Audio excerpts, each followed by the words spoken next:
I think, maybe just the first one that comes to mind that really rocked me. I saw Castle Freak when I was much too young to see that movie.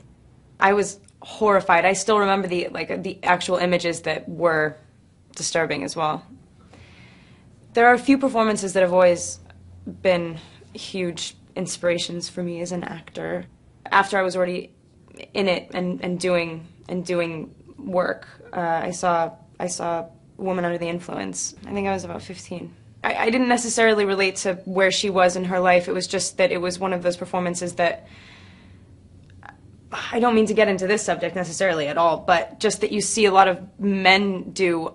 It was a tough character that wasn't easy to love until the end, and that's sort of not common for a starring role. It's always somebody who overcomes who runs away from her, husband that beats her, or something like that. You know, it's always something that's a little bit easier and more obvious to relate to.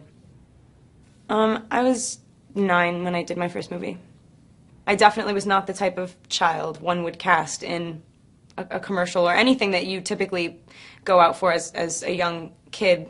It didn't work out, so I ditched the commercial thing. I did this thing. I had to sing a song in a school thing. I would be the last person in the whole school to do that. That's how I met my agent. I sang a dreidel song, which is funny for me. I've never celebrated Hanukkah. I would love to. It just wasn't my upbringing. It was like a more serious dreidel song.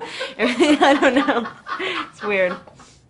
I worked with David Fincher when I was really young, doing Panic Room.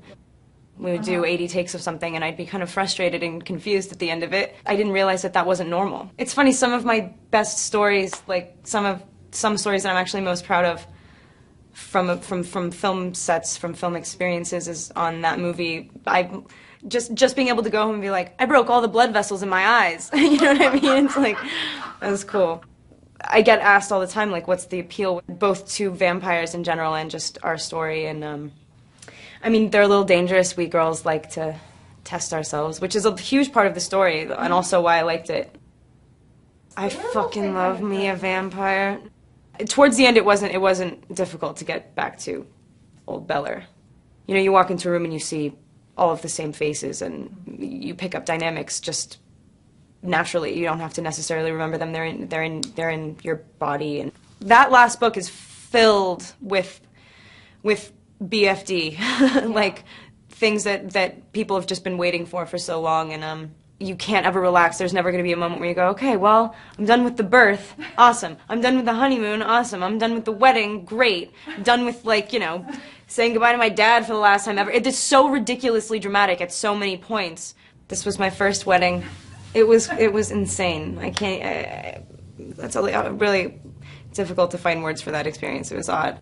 The wedding dress experience was a huge deal, but we actually only tried on, I tried on one version of it, and then it was you tweak and tweak and alter and tweak and change, and then it's done. And BFD, dress, huge deal. You never know how that moment is going to be at the end of anything. I mean, this was long, and so it was kind of one of those situations where you think about that moment where it's going to come to an end, but it was less easy to live in that moment because I was anticipating it so much. I was going God, I wonder how I'm going to feel. I wonder what everyone's going to be doing. I wonder who's going to be there. Typically you do it, you're on a green screen and you're by yourself and you're like, and give yourself a pat on the back.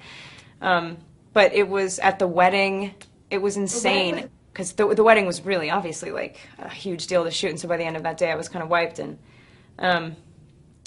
so I never really had that moment. I had it afterwards. I sort of in the Virgin Islands, after we did one more sort of honeymoon scene, which we weren't too worried about, so it already felt like the movie was over, I felt like I could shoot up into the night sky, and every pore of my body would just shoot light. I felt lighter than I'd ever felt in my life. It kills you the whole time. You're you're always so nervous about doing it right, and when you get to the end, you're done and you can just walk away. And in this case, it took 3 years to do that, and so I have chronicled every stage of my life since I was actually 9, if you really go way back, and I get really embarrassed still. I don't know why, and it's weird too because I'm 10 years old, and you shouldn't be embarrassed necessarily if it's not even it's a version of yourself that should feel pretty far away, but it oddly doesn't at all, and so I still get pretty embarrassed. But occasionally, my dad or something will flip on some movie that is played on TV a lot, and